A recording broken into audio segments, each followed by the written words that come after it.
The smell of disinfectant invaded Ryan's nostrils before he even opened his eyes.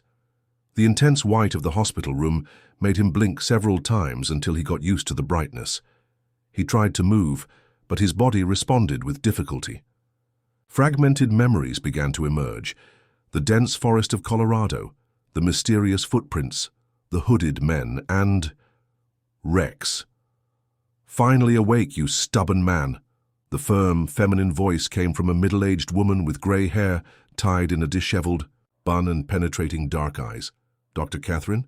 Ryan murmured, recognizing the doctor who had been taking care of the region's police officers for decades. "How long have I been here?" 3 days. They found you on the side of the state highway, dehydrated and injured. Unbelievable luck." Ryan closed his eyes, trying to put the events in order. The last thing he remembered was Rex guiding him through the forest, but that couldn't be real. The canine dog had disappeared months ago during another patrol. He was officially considered lost in the line of duty. "Who found me?" he asked, his voice still hoarse. "A couple passing by in their car. They said you were alone, mumbling something about a dog." The door opened, and Robert, the sheriff of the small town of Shadow Ridge, entered with his usual awkward manner, but with a serious expression that Ryan knew well. "The most stubborn cop in Colorado has decided to return to the living," Robert joked, but his smile didn't reach his eyes. "We need to talk about what happened in the forest." Dr. Catherine shot him a look of disapproval. "He just woke up, Robert. Can't it wait?" "Unfortunately, no. Strange things are happening in that area." Ryan tried to sit up, ignoring the pain coursing through his body. "The men who attacked me—" "We didn't find anyone," Robert interrupted. "We mounted a search operation, but the only thing we found was this." Robert held out a plastic bag containing a worn leather collar. Rex's collar, which had disappeared along with the dog. Ryan felt a shiver run down his spine. "That's impossible. That collar—" Ryan couldn't finish the sentence. "Exactly. It's Rex's collar, your former partner. We found it less than 30 feet from where you said you were attacked." Silence weighed in the room as Ryan stared at the object. How could Rex's collar be there? And more importantly, if Rex wasn't with him in the forest, who had guided him? "To the road. I need to go back to that forest," Ryan stated with a determination that surprised even himself. "No way," protested the doctor. "You can barely sit up." "Ryan," Robert approached, lowering his voice, "there's something else. We received a report about a clandestine laboratory in the area, possibly the same men who attacked you. We've opened a confidential investigation." "Laboratory?" Ryan frowned. "For what?" "We don't know yet, but there are rumors about experiments with animals. Some people in town have reported strange behaviors in their dogs and other pets." Ryan felt a knot in his stomach. "Are you saying that?" "I'm not saying anything," Robert cut him off. "But we need to understand what's happening, and you're the only person who's been in there and survived to tell the story." At that moment, the door to the room opened again. A tall woman with black hair and intense green eyes entered without ceremony. She wore a white lab coat with the logo of the American Environmental Research Institute. "Excuse me," she said in a soft but decisive voice. "I'm Heather Morgan, biologist from Erie. We need to talk about what you saw in the forest, Officer Ryan." Robert and Catherine exchanged surprised looks. The presence of the Federal Institute in this case completely changed the game, and Ryan, still lying in the hospital bed, realized that the mystery was much bigger than he had imagined. If you found this story interesting, don't forget to subscribe to our channel and give us a like. Tell us which city you're watching from. We'll continue. Heather Morgan wasn't the type of person who would waste time beating around the bush. As soon as Robert and Catherine left the room, she pulled up a chair and sat down next to Ryan's bed. "Let's get straight to the point, officer. What exactly did you see before you were attacked?" The firmness in the biologist's gaze made it clear that she wouldn't accept half-truths. Ryan adjusted himself in bed, feeling the pains in his body as reminders of the hours spent in the forest. "I saw strange footprints, marks of something being dragged. And then 2 men attacked me from behind." He paused. "But there's something more, isn't there? Something you already know and aren't telling me." Heather smiled slightly, a humorless smile. "Perceptive." She opened a folder she was carrying.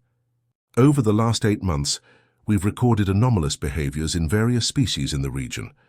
Dogs that run away and return days later with unusual abilities. Birds that develop inexplicable migration patterns, and she hesitated, reports of dogs guiding lost people out of the forest. Ryan felt his heart speed up. Like Rex guided me. Exactly. Heather looked at him intently.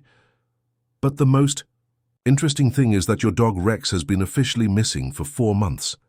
This is crazy. I saw him. He saved me. I'm not doubting you.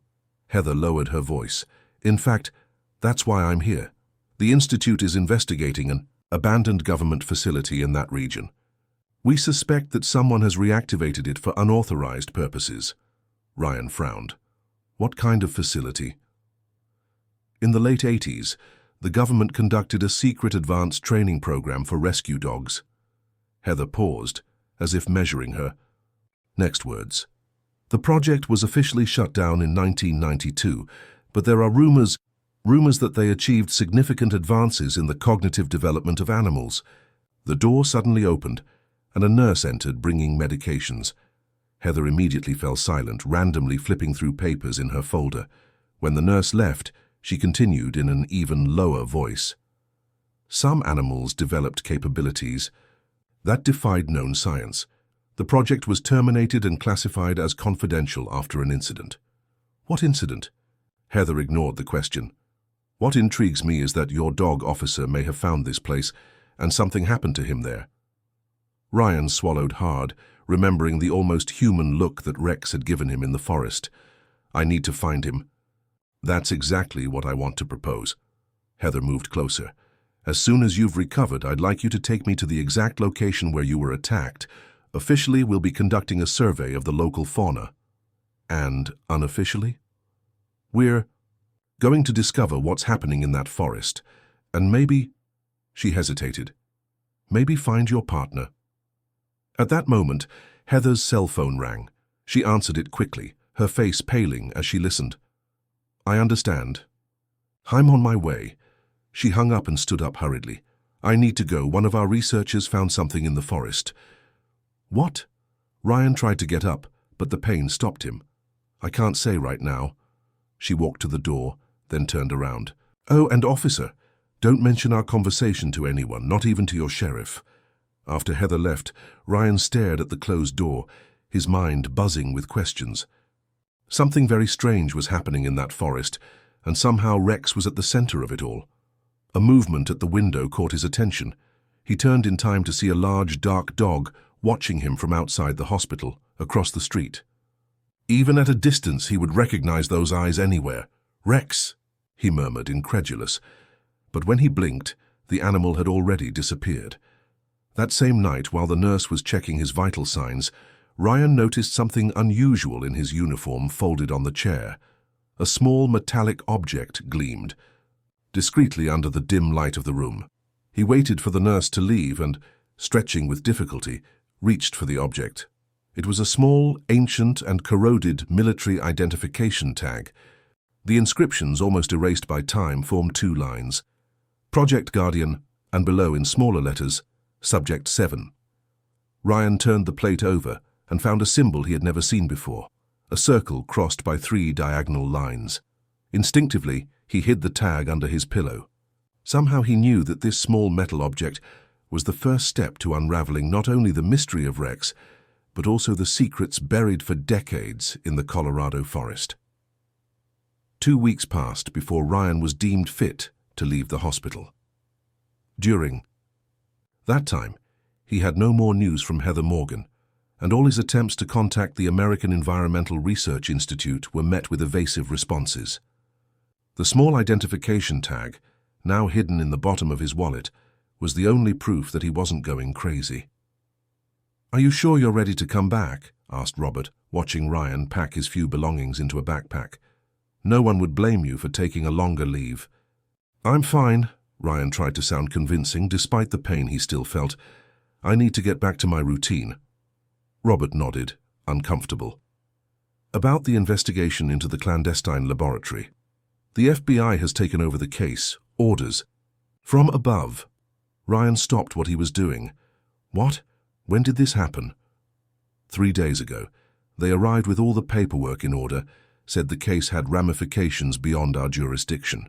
And that biologist from the Institute, Heather Morgan? Robert frowned. What biologist? We haven't received any official communication from AERI. A chill ran down Ryan's spine. If Heather wasn't officially involved in the case, who was she? Really?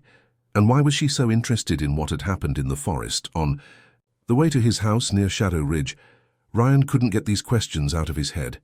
The small town of 15,000 inhabitants was strangely quiet for a Wednesday afternoon.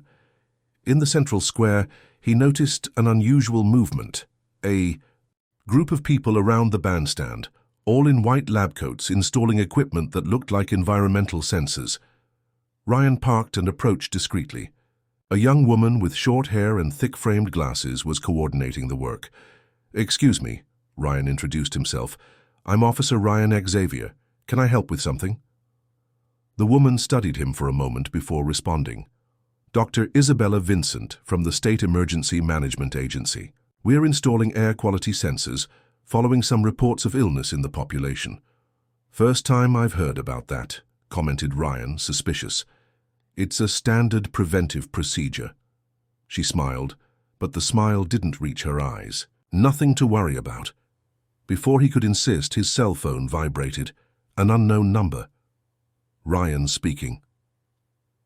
"Don't react." Heather's voice sounded low and urgent on the other end of the line. "Those people in the square aren't from emergency management. I need you to come to the gas station at the north exit of town. Come alone and don't tell anyone." The call ended before he could respond. Ryan put away his phone, cast one last look at the group in the square and headed to his car, trying to appear casual. 20 minutes later, he found Heather at the agreed location. She looked different. Hair tucked under a cap, dark glasses, and casual clothes instead of the Institute's lab coat. "Get in," she ordered as soon as she saw him, indicating a jeep parked behind the gas station. "Who are you really?" asked Ryan, as soon as they got into the vehicle. "Robert said ERI isn't officially involved in the case." Heather started the jeep before answering. "Because it isn't. I'm acting on my own." "Why?" "Because my father worked on Project Guardian, and I swore to find proof of what happened there." Ryan took the identification tag from his wallet and showed it to Heather. "Like this?" Her eyes widened. "Where did you get that?" "I found it on my uniform in the hospital. I believe Rex left it there." Heather fixed her gaze on the road as they left the town behind, heading toward the forest. "So it's true, he succeeded." "Succeeded in what?" "Developing his own consciousness." She briefly looked at Ryan. "Rex isn't just a well-trained dog, Ryan. He's the result of decades of genetic experiments conducted in secrecy." The jeep entered a dirt road, bouncing violently as it advanced deeper into the forest. Project Guardian was officially shut down in 1992, but it never really stopped. Heather continued, "My father was a geneticist. He discovered something that terrified him. He tried to expose it, but was silenced. He left the project taking some documents with him. I've spent the last 5 years following the clues." "He left." Ryan felt a lump in his throat. "And what happened to your father?" "Officially, a car accident." Her voice faltered. "But they found his car at the bottom of a cliff, with no brake marks or any sign that he tried to save himself." They entered a part of the forest that Ryan had never explored before. The vegetation was denser, and the path almost non-existent. "We're getting close," Heather murmured, parking the jeep in a small clearing. "From here we go on foot. And Ryan—" She turned to face him, her green eyes now somber. "If something goes wrong, run east. Don't stop for anything." As they advanced through the forest, Ryan felt a growing unease. Something about this place wasn't natural. The silence was too deep, as if all life had been drained from the environment. Then, suddenly, they heard it. A distant bark, almost imperceptible, coming from somewhere ahead. Ryan froze, his heart racing in his chest. "Rex?" he whispered, more to himself than to Heather. And as if answering the call, the bark sounded again, closer this time. The bark echoed again, more distinct this time. Ryan felt a shiver run down his spine. He knew that sound as well as he knew his own voice. It was Rex without a doubt. "This way," he whispered, taking the lead and guiding Heather through the dense vegetation. They walked for about 15 minutes, following the intermittent barking, until they reached a small clearing. In the center, as if waiting for them, was Rex. The imposing German shepherd looked thinner than normal, but his eyes were different, more alive, deeper, almost human. "Rex." Ryan instinctively moved forward, but Heather held his arm. "Wait, something's not right." The dog didn't run to Ryan as would be expected after months of separation. Instead, he remained motionless, observing them with disconcerting intensity. Then, slowly, he turned and took a few steps toward the forest, stopping to look back, as if inviting them to follow him. "He wants us to follow him," Ryan murmured. "This is extraordinary," Heather seemed fascinated. "The level of cognition he's demonstrating." "Let's follow him." Rex led them along an almost imperceptible trail, full of curves and detours. After about half an hour, they reached an area where the vegetation seemed to have been deliberately manipulated to hide something. Rex stopped in front of a tangle of vines and began to dig the soil with his front paws. Ryan knelt beside the dog and helped clear away the earth and plants.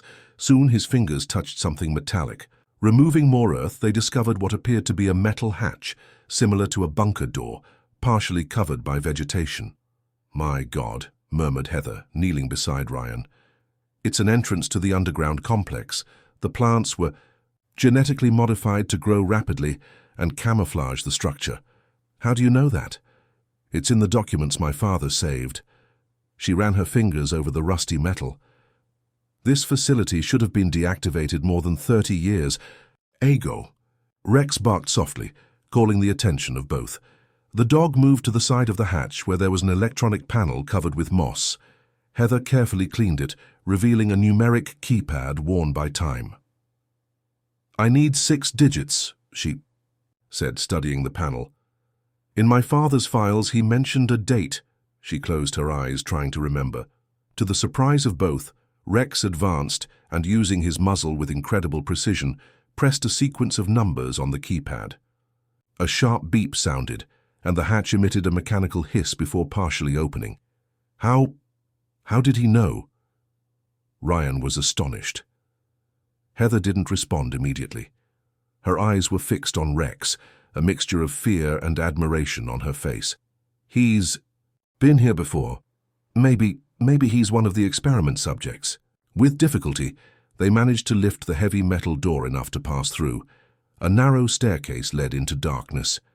Heather turned on a flashlight she had in her backpack, revealing a concrete corridor. The air was heavy and damp, with a smell of mold and chemicals. "Be careful," Heather warned as they began to descend. "We don't know what we'll find down there." Rex went ahead as if he knew the way. The corridor extended for several meters until it opened into an anteroom. The flashlight revealed toppled filing cabinets, papers scattered on the floor, and signs of a hasty exit.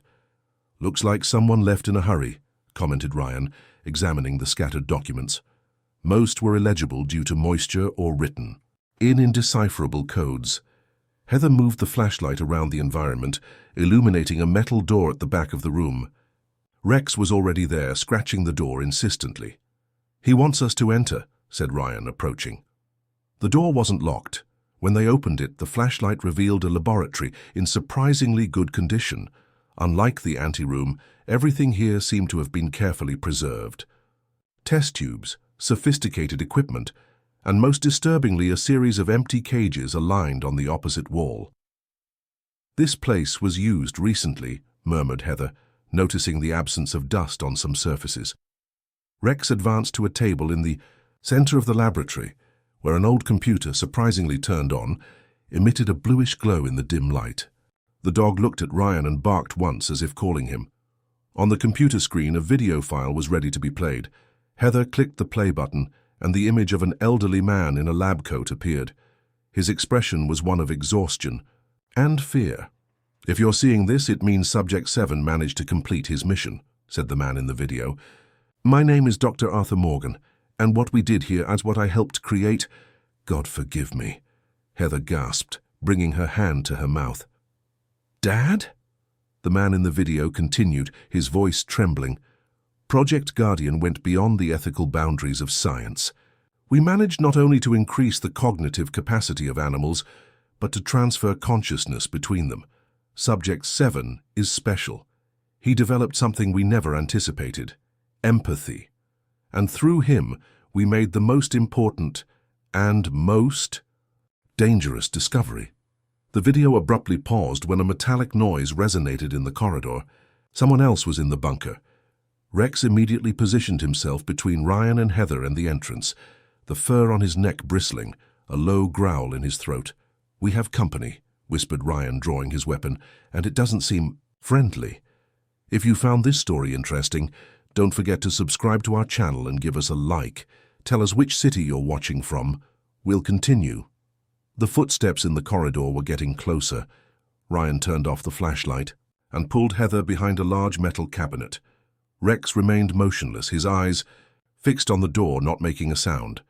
The laboratory door opened slowly. The silhouette of a woman was outlined against the faint light from the corridor. She turned on a flashlight, illuminating the environment with calculated movements. I know you're here, said the woman in a firm voice. I can help. I'm not your enemy. Ryan recognized that voice. It was Dr. Catherine, the doctor who had cared for him at the hospital. Dr. Catherine. Ryan emerged from his hiding place, still holding his weapon. The doctor didn't seem surprised to see him. Lower that gun, Ryan. If I wanted to harm you, I would have done it while you were unconscious in the hospital. Heather also came out. Of hiding, distrust evident on her face. How did you find us? I tracked the dog. Catherine pointed to a small light blinking in Rex's fur, almost imperceptible. It's a nanochip implanted subcutaneously, part of the original project. Ryan approached Rex, examining the small luminous point. You worked on Project Guardian? Not exactly. Catherine walked to the computer. I knew your father, Heather. I was a medical student when Arthur recruited me to help with some neurological aspects of the project. But I left before things got out of control. Heather narrowed her eyes. Why didn't you ever contact me before? Because I swore to your father that I would keep the secret. Catherine sighed deeply. But when Ryan was brought to the hospital and mentioned a dog that had guided him through the forest, I knew the project had been reactivated. Catherine turned to the computer and typed a sequence of commands. The interrupted video of Dr. Morgan restarted. The most important and most dangerous discovery, continued the man in the video, was that consciousness is not limited by species. What began as a program to increase the intelligence of dogs for rescue and military operations evolved into something far beyond our control. He paused, running his hand through his grey hair. Subject 7, the dog you call Rex, was the first to demonstrate signs of advanced self-awareness. But then we discovered that he could do more, much more. He could project his consciousness, establish mental connections with other animals and, in extremely rare cases, with humans. Ryan felt a shiver run down his spine. The images of Rex guiding him through the forest now took on a new dimension. The problem is that someone in the project saw the military potential of this, continued Arthur. No longer dog soldiers, but something much worse. The possibility of controlling human minds through animals. When I discovered the plans, I tried to destroy all the research. But I was betrayed. I'm recording this video as a last resort. I programmed Subject 7 to find my daughter, Heather. If you're seeing this, he succeeded. The video paused again, this time definitively. The screen now showed a message. File corrupted. A heavy silence took over the laboratory. It was Heather who broke it. So that's why Rex sought out Ryan. To reach me? Not exactly. Catherine approached the dog, who remained seated, observing them with that unsettlingly intelligent gaze. Arthur was dying when he programmed Subject 7. He didn't have time to explain everything to the animal. Rex was looking for someone who could help him fulfill his mission, someone trustworthy and with access to the restricted areas of the forest. An environmental police officer, concluded Ryan. Exactly, but then you were attacked and Rex had to adapt.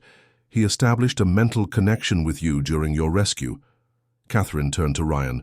Don't you remember anything unusual? Vivid? Dreams, strange sensations? Ryan hesitated.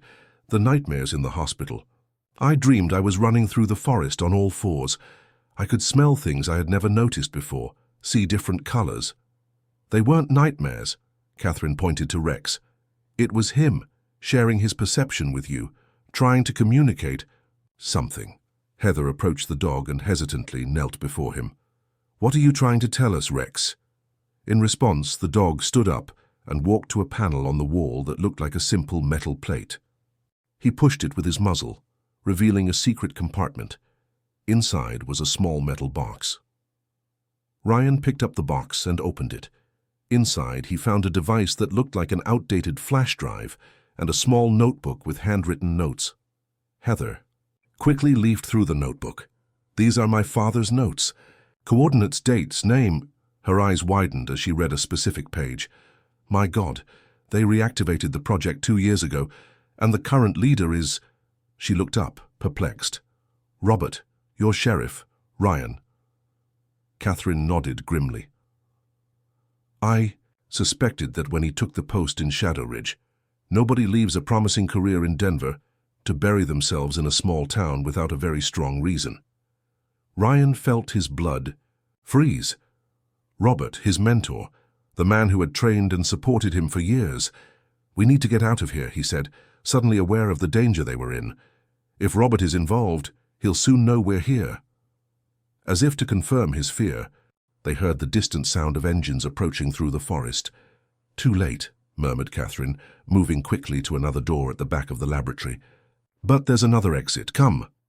As they followed Catherine through a narrow corridor, Heather carefully placed the notebook and the device in her backpack. Rex went ahead, as if he knew the way. What exactly do they want? Asked Ryan as they... Share control, answered Catherine without slowing down. Rex's ability isn't just to communicate with humans, but to influence them. Imagine that power in the wrong hands. The corridor ended at a staircase that seemed to lead to the surface. But before they could reach it, a familiar voice sounded on the old intercom installed on the wall. Heather Morgan, it's been so long since I've seen you. That voice. Heather froze as she recognized it, a voice she hadn't heard for more than 3 years since the last time she saw her mother. The intercom crackled again. I know you're there, daughter. You don't need to hide. Amanda Morgan? Catherine turned pale. She's involved in this.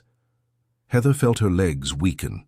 Her mother had disappeared after her father's supposed death, claiming she needed time away from everything that reminded her of him. Now to discover that she was behind the reactivation of the project that had destroyed Arthur's life. We have to keep moving. Ryan pulled Heather by the arm, but she broke free. No, I need to confront her. That's exactly what she wants. Catherine seemed desperate. Heather, your mother was always the real brain behind Project Guardian. Arthur was just the official name because he had the necessary scientific credentials. The shock on Heather's face was visible. That's not possible. My father wrote all those journals, all the research, under her guidance. Catherine took the notebook from Heather's backpack and opened it to a specific page.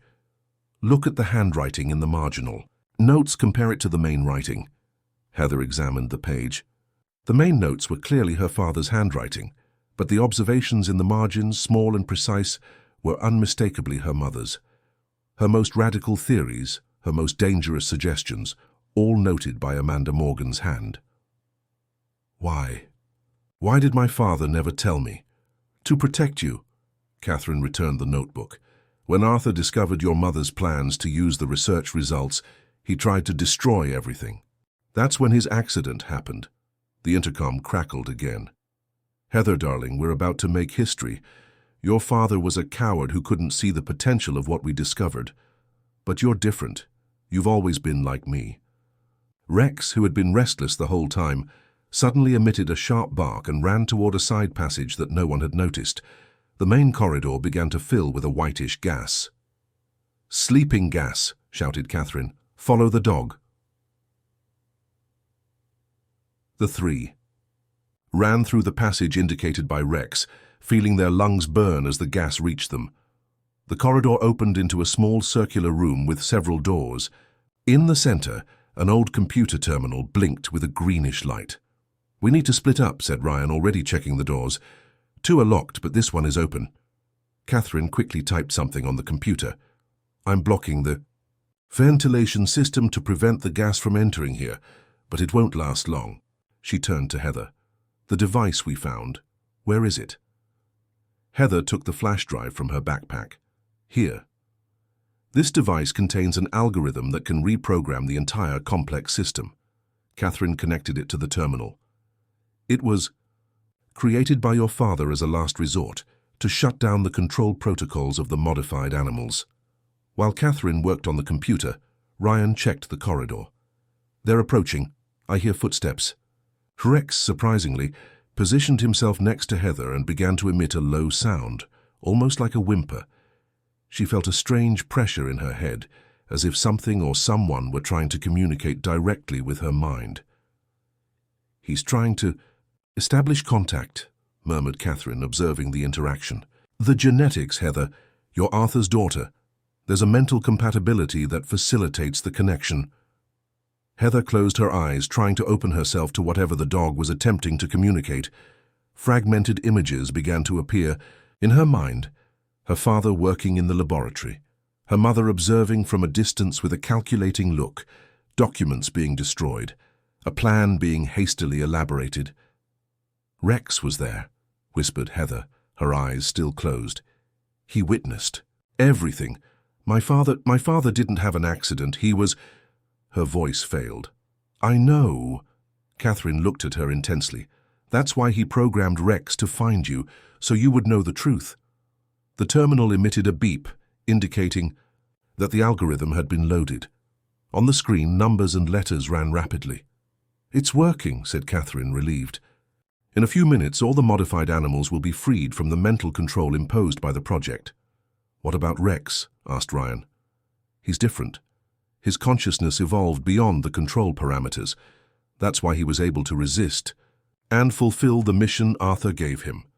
A crash coming from the main corridor indicated that their pursuers were getting closer. Ryan drew his weapon again, positioning himself at the entrance to the room. "You two continue with the plan."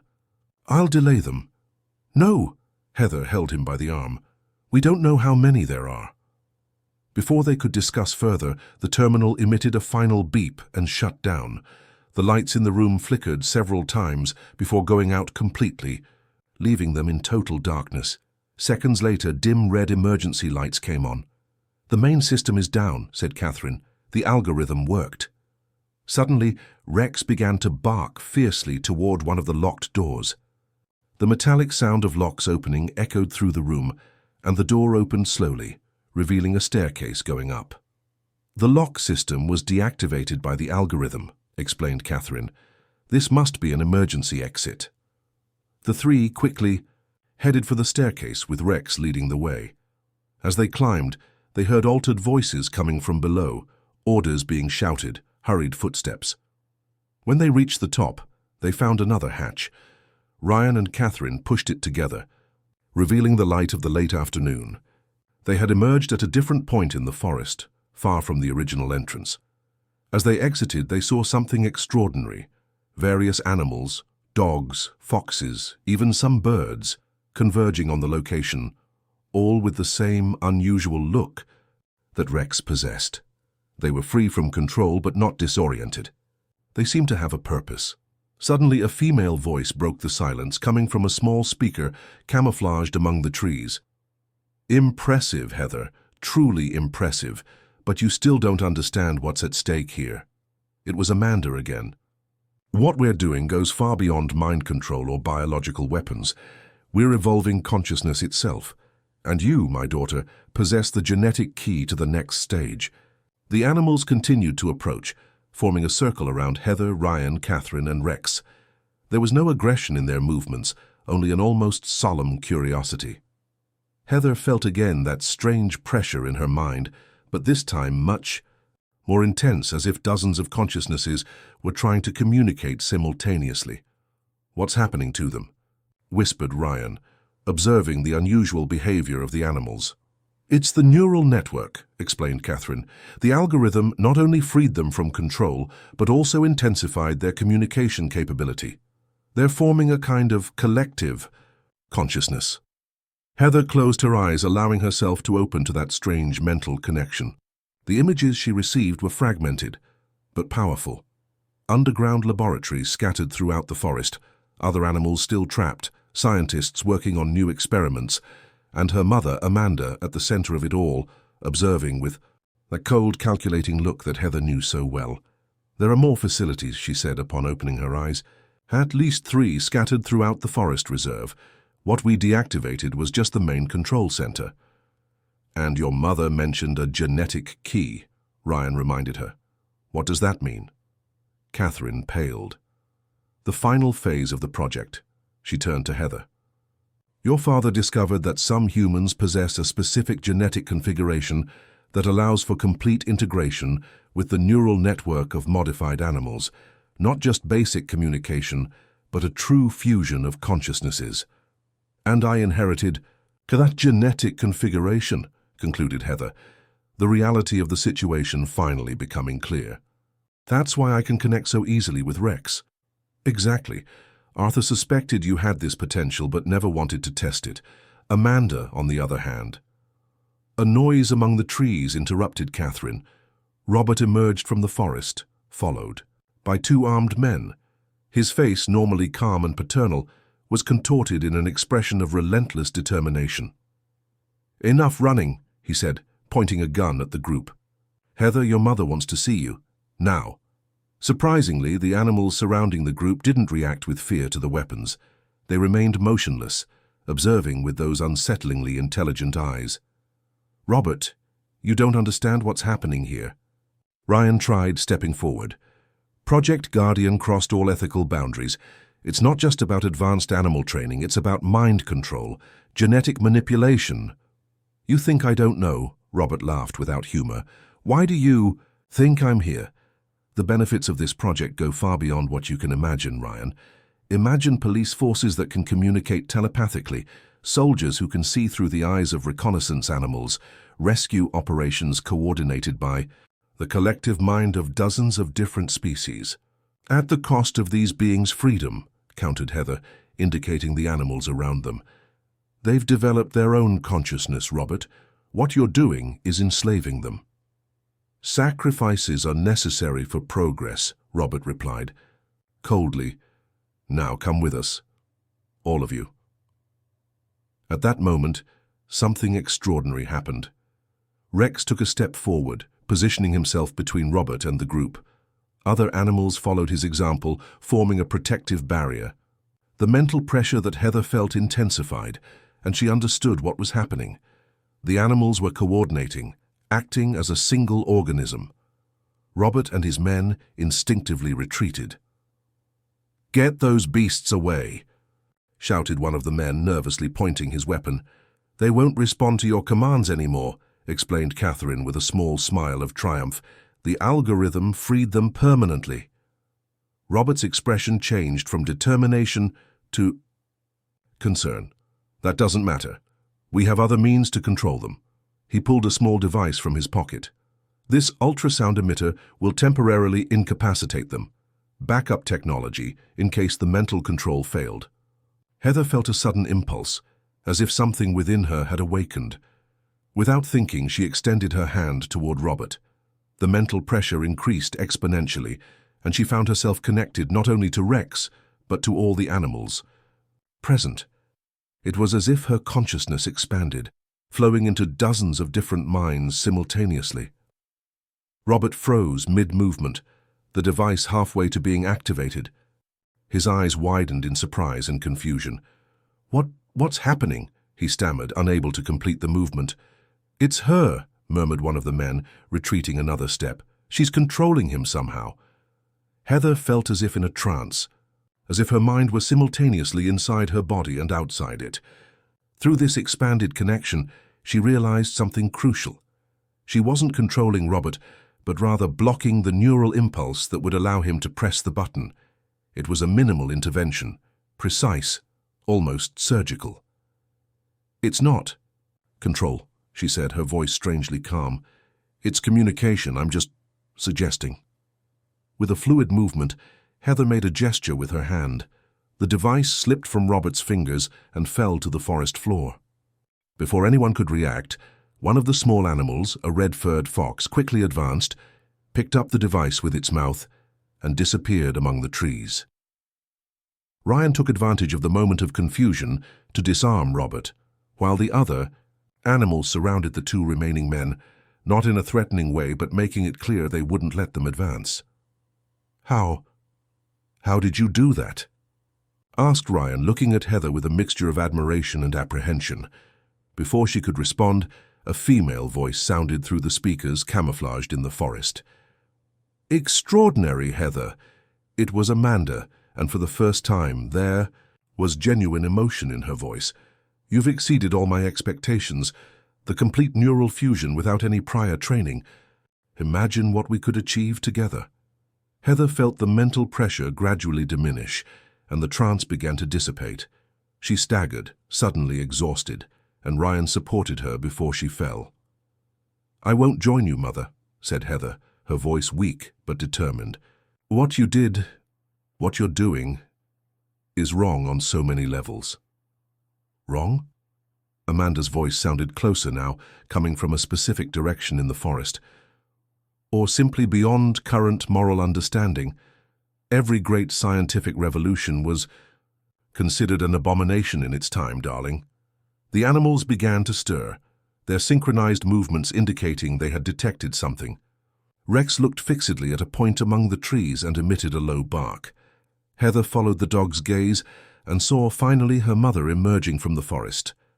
Amanda Morgan was different from what Heather remembered, thinner, with completely white hair, but her eyes shone with the same feverish intensity that Heather had always feared as a child.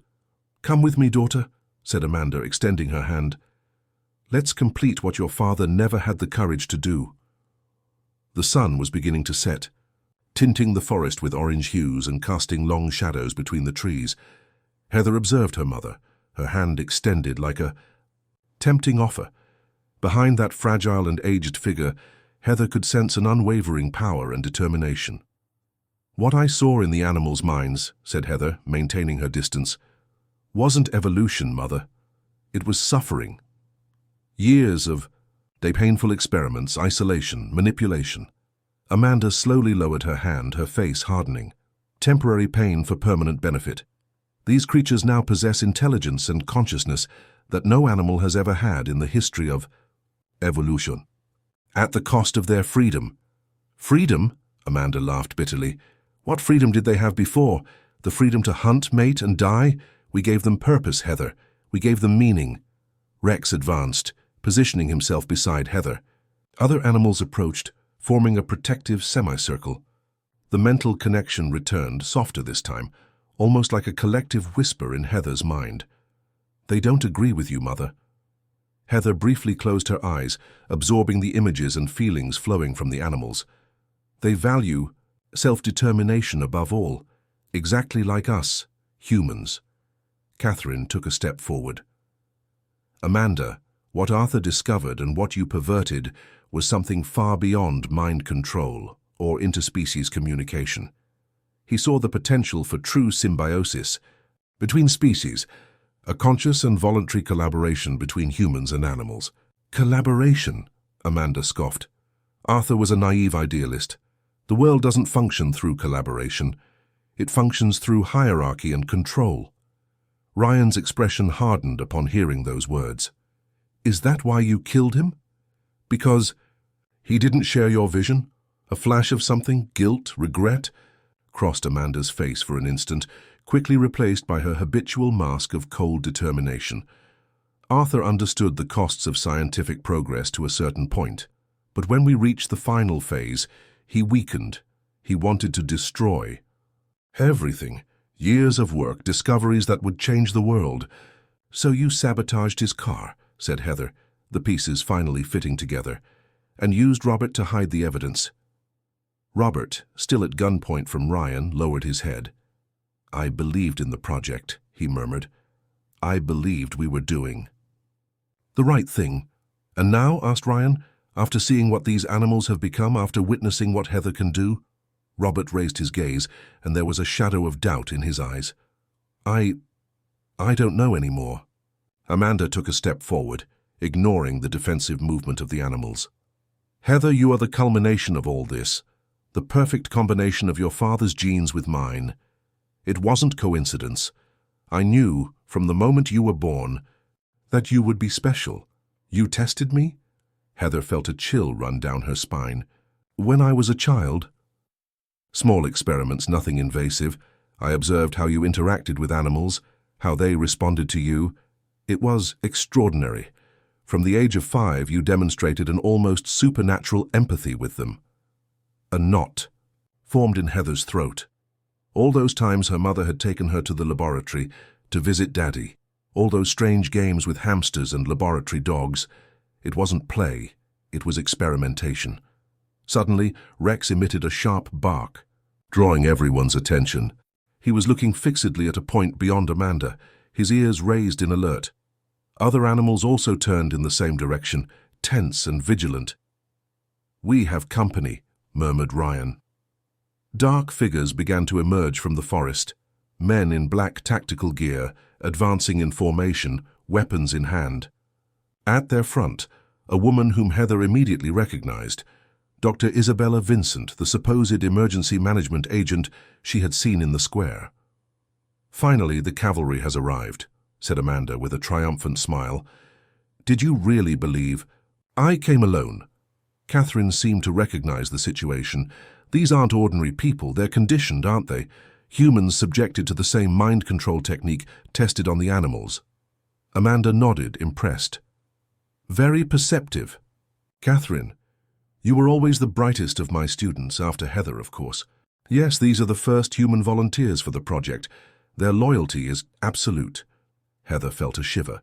Those men and women were advancing with mechanical, almost artificial movements.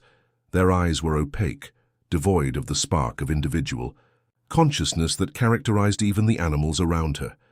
"This isn't evolution, Mother," said Heather, horrified. "It's slavery. You've completely removed their free will." "Free will is overrated, darling. Humanity will never reach its maximum potential while trapped by antiquated concepts like individuality and personal autonomy." The armed men began to form a circle around the group, closing off any escape route. Ryan, still pointing his weapon at Robert, realized they were completely surrounded. "Heather," he whispered, "if you have any ideas, now would be a good time." Heather looked at Rex, then at the other animals surrounding them. The mental connection was stronger now, almost as if the proximity of danger had intensified the bond between them. She felt something else, too. She wasn't just connected to the forest animals, but somehow also to the latent presence of her father. It was then that she understood. Arthur Morgan hadn't just programmed Rex to find Heather. He had done something much deeper. He had inserted part of his own consciousness, his memories, his knowledge into the dog's neural network. "Dad?" she murmured, almost imperceptibly. The response didn't come in words, but in images and feelings. Arthur working alone in the laboratory during the night, secretly modifying the experiment, creating not an instrument of control, but a means of preservation. It wasn't just Rex who carried this burden. It was all the animals in the project, each containing a fragment of Arthur's consciousness, waiting to be reunited at the right moment, by the right person. With a clarity she had never experienced before, Heather understood what she needed to do. She closed her eyes and opened herself completely to the neural network pulsing around her, no longer resisting or trying to control the flow, but becoming part of it. The transformation was immediate and visible. An almost perceptible aura seemed to emanate from Heather, and her eyes, when she reopened them, shone with an inner light that was neither entirely human nor entirely animal, but something new, transcendent. Amanda stepped back, showing fear for the first time. "What are you doing?" "Completing what my father began," replied Heather, her voice different, resonating with multiple tones. "It's not about control, Mother. It never was. It's about harmonization, symbiosis, a new form of consciousness that respects individuality while celebrating connection." The armed men faltered, their empty expressions momentarily disturbed by something resembling confusion. Heather extended her hands, and invisible waves of mental energy seemed to radiate from her in all directions. "Arthur's true legacy isn't technology or control," continued Heather. "It's understanding. The revelation that consciousness isn't limited by physical form or species, but transcends these barriers when approached with respect and empathy." One by one, the men and women under control began to lower their weapons, their eyes gradually regaining clarity and consciousness. The forced bond that Amanda had imposed was being dissolved, replaced by something softer, more natural, the same voluntary connection that the animals now shared. Amanda staggered backward, her face contorted in a mixture of fear and admiration. Impossible. Arthur never achieved this level of neural integration. "Because he never tried to control, Mother," replied Heather, her voice still resonating with that strange multiplicity. "He tried to understand. The difference is fundamental." Ryan observed the scene amazed.